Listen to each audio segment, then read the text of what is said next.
시작입니다.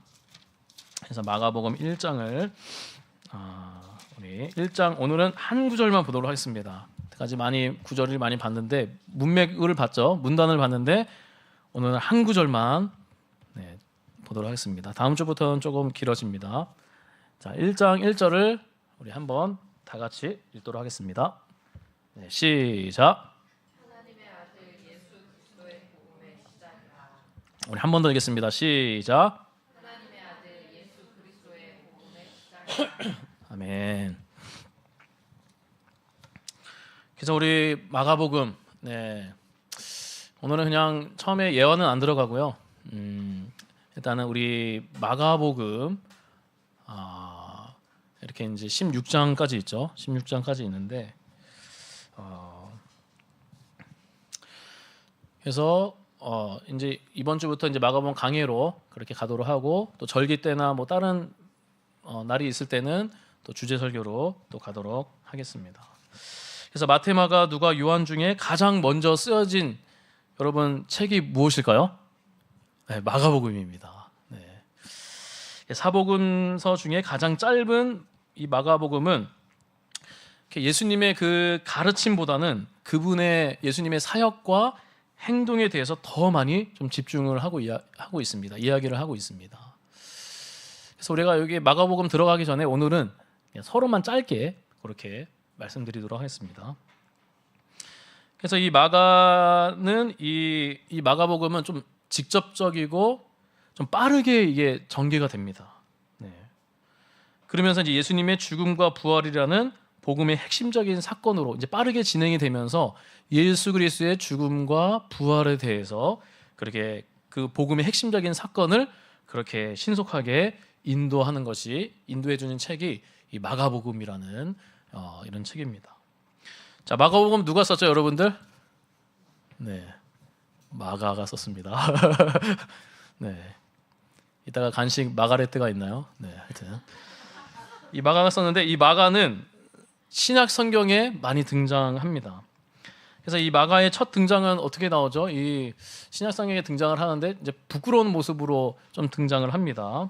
예수님께서 마가 요한의 다락방에서 최후의 만찬을 그렇게 이제 하시고 이제 겟세마네 동산에서 기도를 하신 후에 이제 체포를 당하시지 않습니까? 종교 지도자들에게 체포를 당하십니다. 그때 이제 제자들이 뭐 베드로부터 이제 도망가게 되고 또 누가 도망가죠? 마가 역시 겉옷을 벗고 도망친 사람으로 첫 등장을 합니다. 아마도 마가는 예수님께서 성육신 하셨을 때 예수님의 죽으심과 부활하심에 대해서 이게 어느 정도는 알지만 확신하지는 않았던 것이죠. 확신하지 않으니까 그렇게 예수님이 죽으셨을 때 두려워서 그렇게 또 도망간 것입니다. 예수님께서 부활 승천하신 후에 이제 마가의 다락방에서 120명의 성도가 모여서 그렇게 기도하고 오순절 성령 사건 후에 누구를 통해서 회심하게 되죠? 베드로의 그런 설교를 통해서 이 마가는 회심하게 됩니다. 그렇게 이제 주를 위해서 살게 되는 것이죠. 그리고 마가는 주후 47년까지는 이제 성경에서는 이제 조용히 있다가 47년 경에 이제 바울과 바나바의 1차 전도 여행에 참여하게 됩니다. 누가요? 마가입니다. 그래서 이 마가는 그런데 이제 신앙이 좀 약했는지 1차 전도 여행 중에 중도 하차를 합니다. 어떤 이유인지 성경에는 나와 있지 않지만 이 중도 하차를 합니다. 그리고 마가는 주후 50년에 2차 전도 여행을 이제 같이 가는데 자, 누가 반대했습니까? 바울이 이제 반대를 했습니다. 나중에 우리 사도행전 보면은 우리가 이제 볼 수 있는데 바울이 반대를 했습니다. 저 친구 믿음이 약해서 마가는 안 된다. 그것 때문에 이제 바울과 바나바가 막 티격태격 하는 거죠. 바나바는 그래도 품고 가야 되는 거 아니냐? 좀 약하더라도 품고 가야 되는 거 아니냐? 근데 안 된다. 지금 이 전도 여행은 정말 중요한 전도 여행인데 이렇게 또 나중에 중도 하차하면은 다 계획이 차질이 생긴다. 그래서 어쨌든 바울과 바나바는 마가의 일로 의견이 일치하지 않아서 어쨌든 이렇게 적잖은 다툼이 있었고 그래서 누가 데려가죠? 바나바가 데려가게 됩니다. 그래서 바나바와 함께 구부로 선교를 그렇게 하게 됩니다. 그 다음에 마가는 주 57년, 59년까지 어디에 있었냐면은 로마에 있게 되고, 그때 로마에 있었을 때 하나님께서 마가에게 감동을 주셔서 그때 마가복음을 쓰게 하시는 것입니다. 그래서 하나님의 감동으로 쓰여진 책 마가복음, 마가가 썼지만 하나님의 말씀이라는 것이죠. 그런데 마가복음은 그래서 언제 쓰여졌냐면은 주 57년, 59년 사이에 쓰여졌고, 어디서 기록했냐면은 로마에서 기록했습니다. 누구를 위해서 쓴 것입니까? 1차적으로 독자는 로마 교회의 성도들을 위해서 쓰게 된 것입니다. 그래서 로마 교회를 위해서 썼기 때문에 이 마가복음의 특징이 무엇이냐면은 이 이방인에게 의미 없는 근데 헬라인 이방인에게 의미 없는 유대인들을 위해서 쓴 게 아니에요. 이방인들을 위해서 이제 썼는데, 이방인들에게 의미 없는 게 뭐냐면은 그리스도의 계보, 뭐 예언의 성취, 뭐 율법에 대한 언급. 그래서 뭐 다른 복음서에서는 막 유대 관습들 그런 것들이 있잖아요. 그런 것들이 없습니다. 마가복음은. 네, 그런 것들이 거의 기록되지 않았습니다. 로마인들에게 썼기 때문에. 그래서 이렇게 전개가 빠르고 복음에 대해서 쓰게 되는 것입니다. 그래서 마지막으로 그럼 마가복음을 기록한 목적이 무엇인지 우리 알아야 합니다. 마가복음의 목적이 무엇이냐면은 이 로마 그리스도인들에게 썼는데, 당시 로마의 그리스도인들의 상황은 어떻었냐면은 주 54년에는 이 54년에 로마는 이 네로 황제 있죠. 이제 뭐 그 후부터 오헌제가 있었는데, 첫 번째가 이제 네로 황제가 있었지 않습니까? 네로 황제의 치하에 있었는데, 네로 황제는 이 뭐를 강요했냐면은 황제 숭배를 강요를 했습니다. 그리스도인들에게 로마 황제를 신처럼 숭배하도록 이제 요구한 것이죠. 그렇게 하지 않으면은 심하게 고문을 당하거나 죽임을 당하기도 했습니다. 이렇게 마가복음의 시대에는 로마의 박해가 집중되어 있던 그런 시대였습니다. 이런 박해 가운데 그리스도인들은 신앙을 지켜야 되는지 아니면 포기해야 되는지, 그냥 어중간하게 황제를 숭배하면서 그냥 이제 이렇게 신앙을 지키든지, 이런 이제 혼란스러운 그런 상황이죠. 네. 그래서 마가복음은 이런 갈등 가운데 있는 로마의 그리스도인들에게 쓴 것인데, 그들에게 무엇을 알려주려고 썼습니까? 복음을 가르쳐 주려고 쓴 것입니다. 다시 말하면은 마가복음을 기록한 목적이 무엇이냐면은 복음을 바로 알아서, 그냥 딱 뭐 예수님이 누구신가, 나 예수님 믿는다, 아는데 근데 무엇을 믿는가, 무엇을 믿는가 오늘 분명하게 말씀드릴 것입니다. 설교 안에 복음을 믿어서 믿음을 바로 지킬 수 있도록, 그래서 그 믿음 안에서 믿음으로 말미암아 살리라, 그 믿음을 바로 지켜서 그래서 이 고난을 감당하며 제자의 길을 갈 수 있도록 격려하며 위로하며 쓴 이 책이 마가복음이라는 것입니다. 그래서 이들에게 쓰면서 로마에 있는 그런 상황에, 위협적인 상황에, 어려운 상황에 이 복음을 지키면서, 믿음을 지키면서 승리할 수 있도록 그렇게 살기 위해서 마가복음을 쓴 것이죠. 자, 우리 마가복음 이제 서론이 끝났고요. 1장 1절을 우리 한번 읽도록 하겠습니다. 우리 원문에는 1절에 이렇게 동사가 없는데 1장 1절 한번 읽어볼까요? 다시 읽겠습니다. 시작.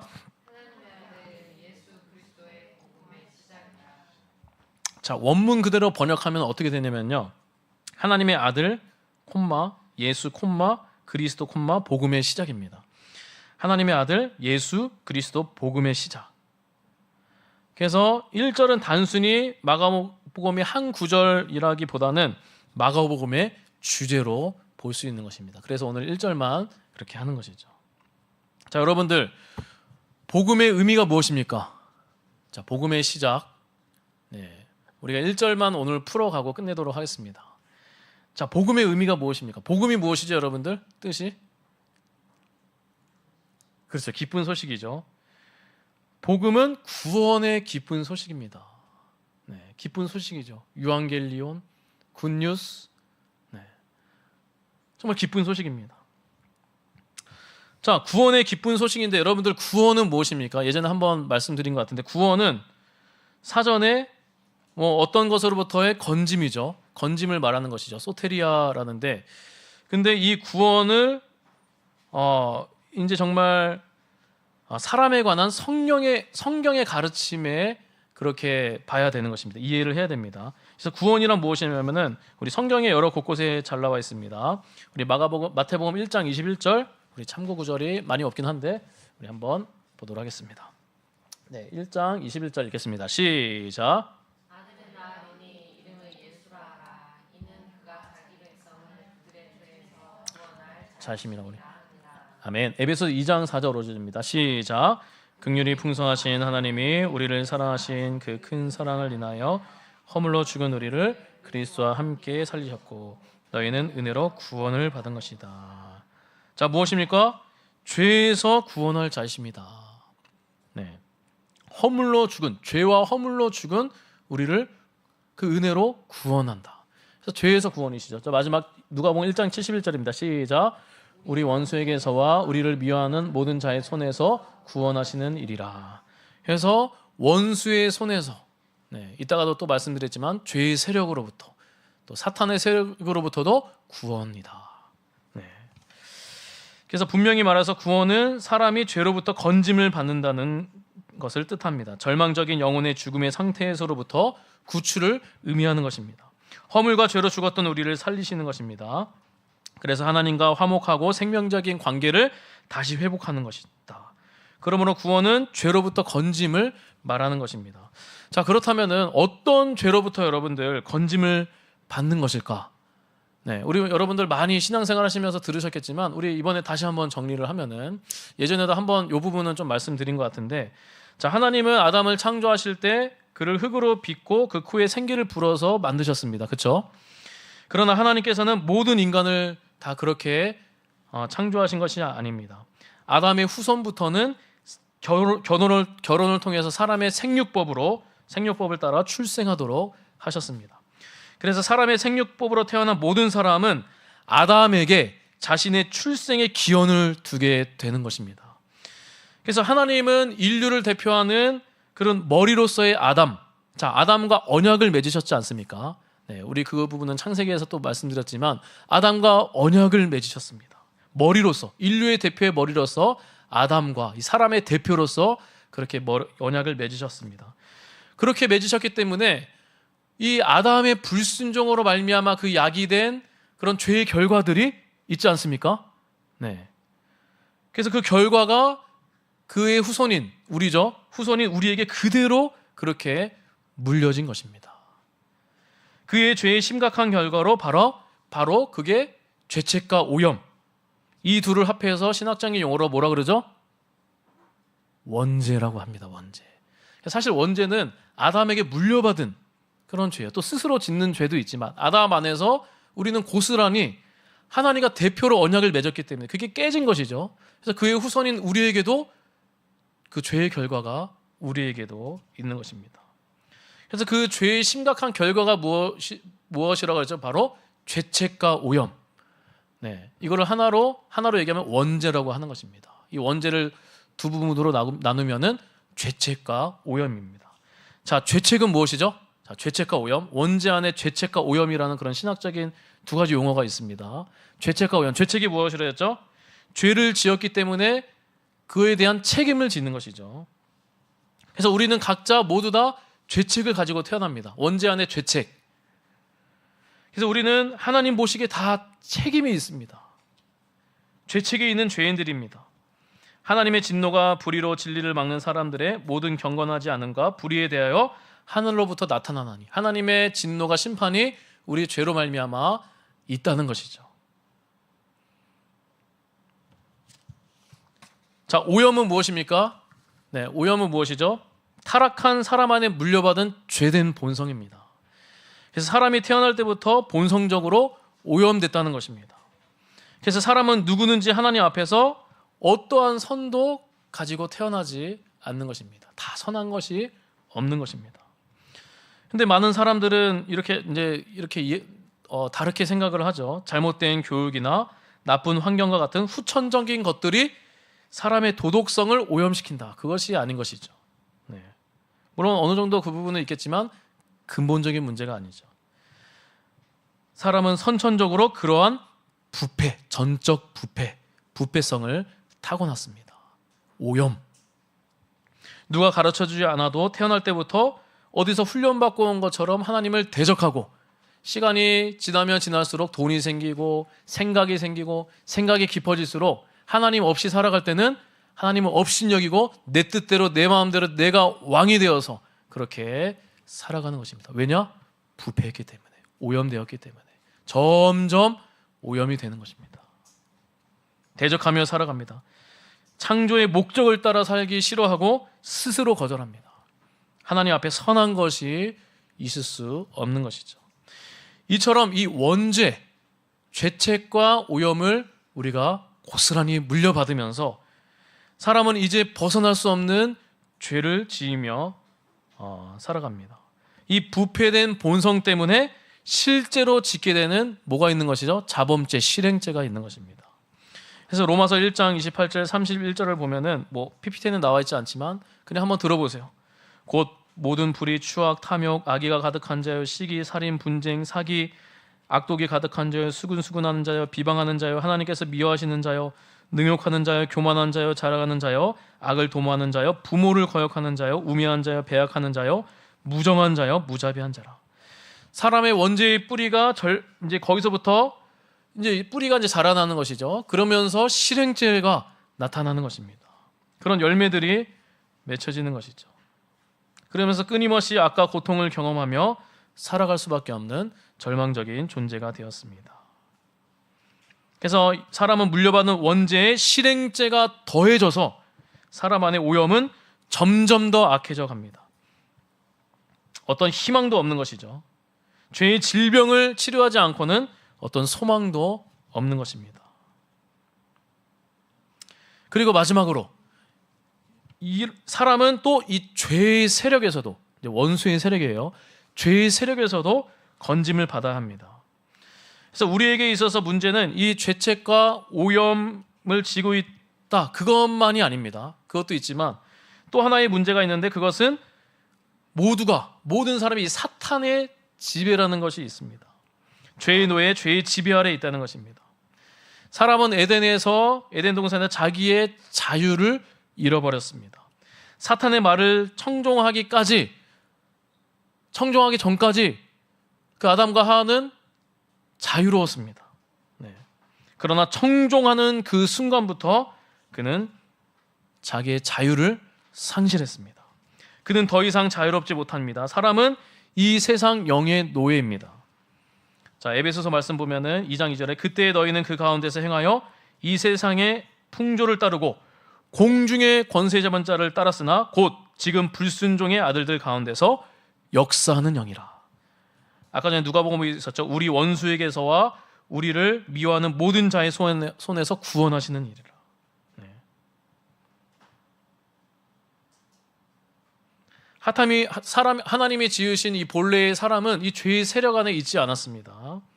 타락의 결과로 사람은 스스로 그 자리에 돌아왔습니다. 그래서 이 사탄의 이 권세가 있다는 것이죠. 우리는 예수의 권세로 이길 수 있지만 우리의 힘으로, 우리의 능력으로 사탄의 권세, 우리가 나중에 이제 그 사탄에 대해서도, 그런 영에 대해서도 우리가 배워야 합니다.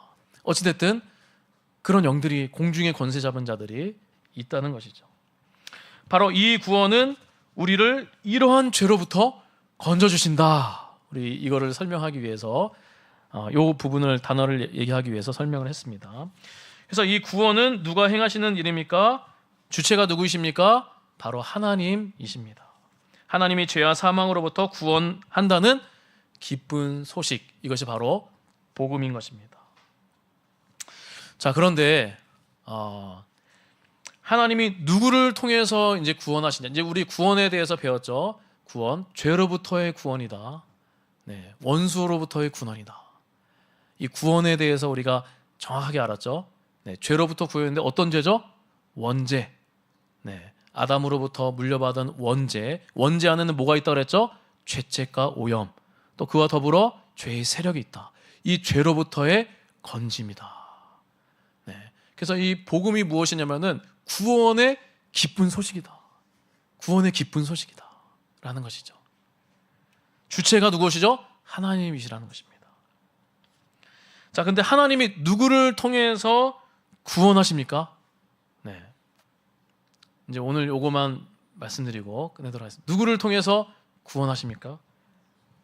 하나님의 아들 성자 하나님이신 예수 그리스도를 통해서입니다. 하나님께서 보내신 예수 그리스도를 믿으면 구원의 죄로부터의 건짐에 이를 수 있다는 것이죠.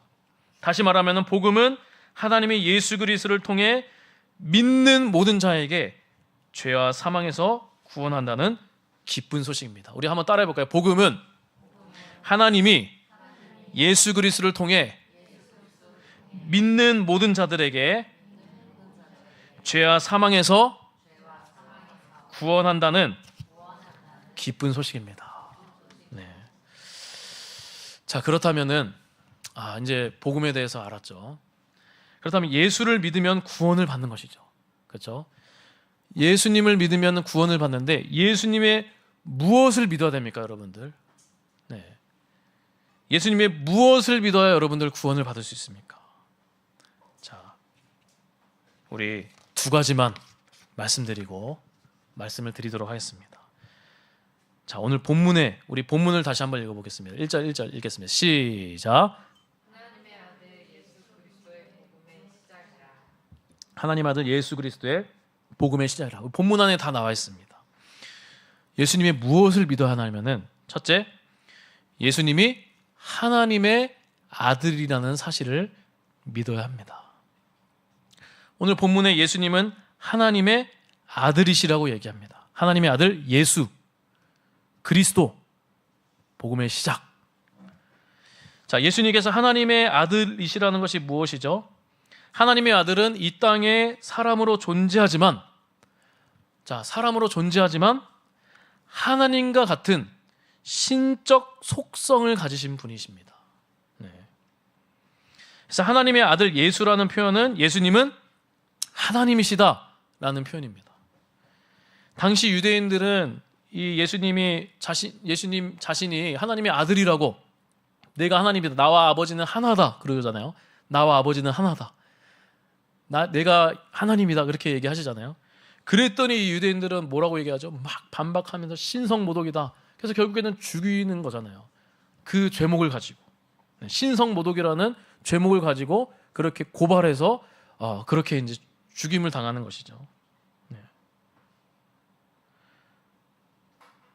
그래서 이 하나님의 아들이다, 내가 하나님의 아들이라는 것은 그들이 정말 예수님이 하나님이시라는 것이죠. 네, 하나님이시라는 걸 듣는 것이죠. 네. 자, 예수님께서는 비록 우리와 같은 사람의 몸을 입으셨지만, 성육신 하셨지만, 그러나 요한복음에서 분명히 말씀하신 것처럼 무엇입니까? 태초부터 계신 하나님이십니다. 네. 여호와의 증인 같은 경우는 다 이제 뭔가 괜찮잖아요, 여러분들. 딱 하나 걸리는 게 있어요. 십자가 그 사건도 다 얘기합니다. 저도 많이 이제 논쟁을 하고 이제 이렇게 얘기를 했지만, 논쟁하면 안 됩니다. 이단들하고 할 필요도 없어요. 근데 어찌 됐든 요 얘기하면, 삼위일체 하나님 얘기하면 이제 그들은 도망갑니다. 예수님을 하나님으로 인정하지 않아요. 그냥 예수님은 우월한 존재예요. 근데 우월한 존재예요. 사람보다 우월한 존재인데 예수님을 하나님으로 인정하지 않습니다. 피조물이에요, 결국. 그냥 위대한 존재예요. 사람보다 위대한 존재인데 하나님밖에 없다는 거예요. 네. 성부 하나님만 인정합니다. 그냥 유대인이 말하는. 네. 그래서 예수님을 하나님이더라 그러면 난리 납니다, 그분들은. 네. 자, 웨스트민스터 서기문답 우리 화면을 한번 볼까요? 우리 화면을 한번 보도록 하겠습니다. 네, 우리 한번 읽어볼게요. 읽겠습니다. 시작.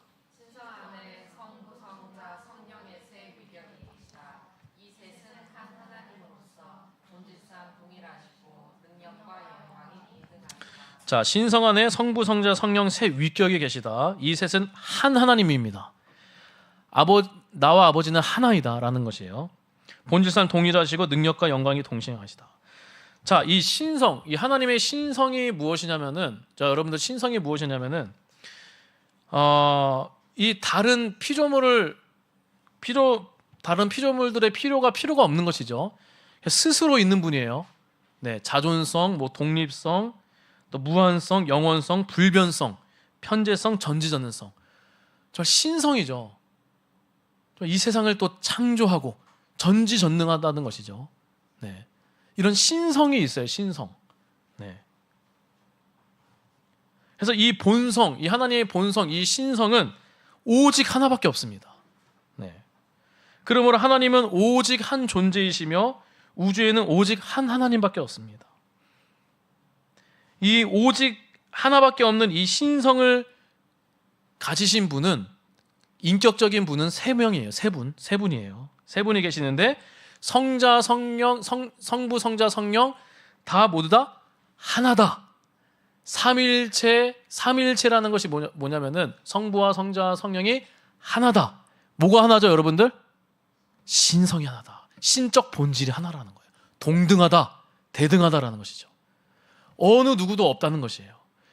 이 세상이 만들어지기 전에도 그 전부터도 삼위일체 하나님은 영원히 존재하셨어요. 신성이 동등하셔요. 우리 이성으로 사실 막 어떻게 생각할 수 없지만 하나다. 신성이 하나다. 그러나 이제 우리의 구원에 있어서 다른 역할에 있어서 위격이 계시다는 것이죠. 인격, persons, 위격이 계셔요. 신성 안에 세 위격 뭐죠? 성부와 성자와 성령이 계시는데 이 역할들이 있다는 것이죠. 하나님은 구원을 작정하시고 성부 하나님은, 성자 예수님은 구원을 어떻게 하시죠? 성취하시고, 성령 하나님은 구원을 적용하시는 분이시다. 그거는 다음에 좀 설명하고요. 어쨌든 성자 예수님이 하나님이시다라는 거예요. 신성이 동등하시다. 나와 아버지는 하나다. 이해가 되시죠? 그래서 우리 첫째, 예수님이 무엇을 믿어야 되나? 예수님이 하나님의 아들이라는 사실을 믿어야 돼. 이거 너무나 중요합니다. 예수님이 하나님이시다. 예수님이 삼위일체 하나님, 성자 하나님이시다. 신성을 가지신 분이시다. 이 하나님이시라는 것을 우리가 믿어야 합니다. 이 믿음이 있어야 되는 것이죠. 자, 둘째. 자, 예수님이 그리스도라는 사실을 믿어야 합니다. 자, 뭐라고요? 예수님이 그리스도다. 이거 두 번째 마지막입니다. 자, 그리스도가 무엇이죠, 여러분들? 많이 들으셨죠? 그리스도. 자, 그리스도 히브리어로 뭐죠? 메시아. 맞아요. 메시아입니다. 헬라어 번역이죠. 자, 메시아는 무슨 뜻이죠, 여러분들? 그렇죠. 구원자, 기름 부음 받은 자.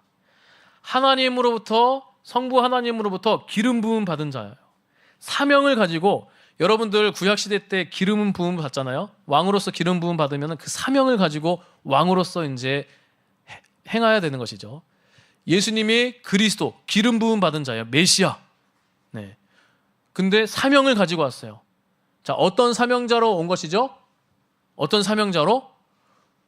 구원자로 온 것입니다. 구원자로. 네. 그래서 하나님이 기름을 부어 주셔서 특별한 사명을 가지고 이 땅에 구세주로 오심으로써 우리를 죄에서 구원하시고 용서하시며 새로운 생명과 천국의 영원한 소망을 주신 분이라는 뜻이다. 그리스도다. 구원자시다. 사명감을 가지고 이 땅에 오셔서 성육신 하셔서 자기의 몸을 아끼지 아니하시고 모든 물과 피를 다 쏟으시면서 그렇게 죽으신 것이죠. 그렇게 구원자로 오신다. 그리스도로 오신다. 네. 그냥 멋있게 기름 부음 받아서 왕으로 막 이렇게 웅장하게 온 것이 아니라 기름 부음 받으면서 그렇게 구유에서 마구간에서 그 구유에서 그렇게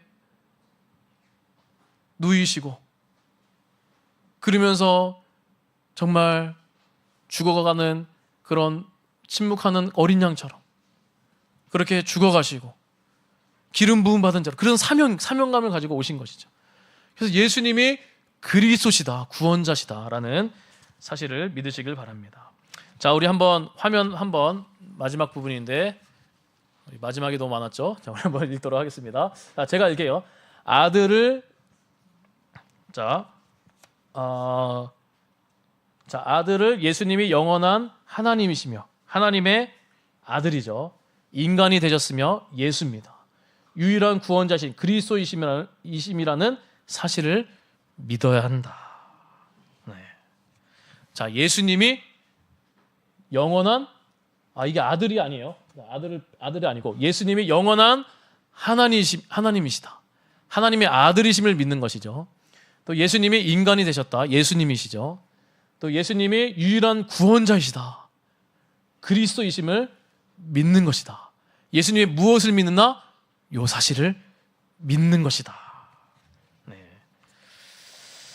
자, 세상은 우리를 기쁘게 하는 소식이 있습니다.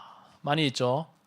뭐 출산의 소식, 뭐 여러 가지 뭐 합격의 소식, 또 여러분들 뭐 승진의 소식, 많은 소식, 기쁜 소식들이 있지 않겠습니까? 저도 너무 기뻐합니다. 여러분들이 잘 되고 잘 되시고 좋은 소식이 얼마나 축하해주고 싶을까요?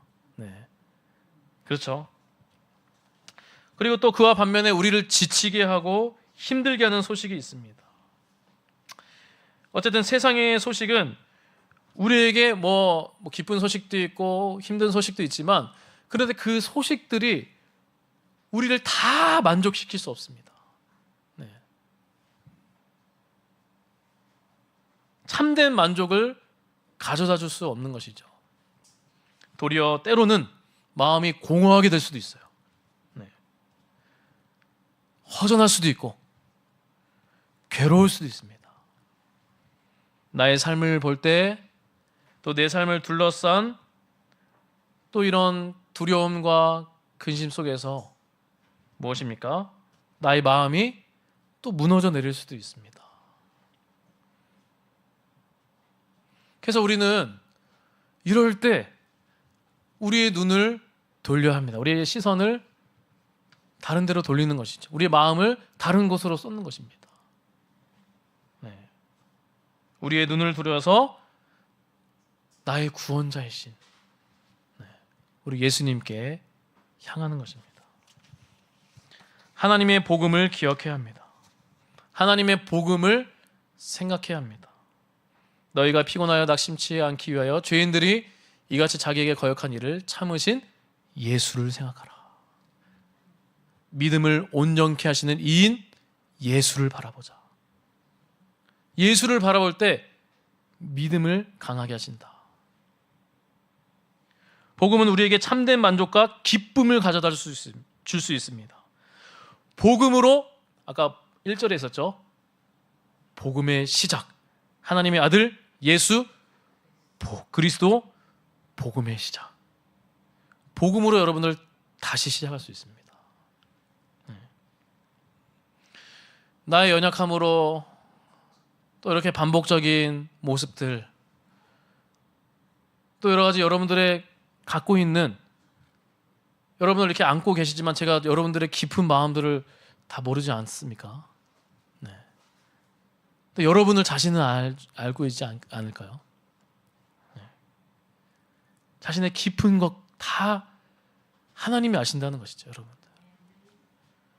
그래서 나의 연약함으로, 저도 저의 연약함이 많습니다.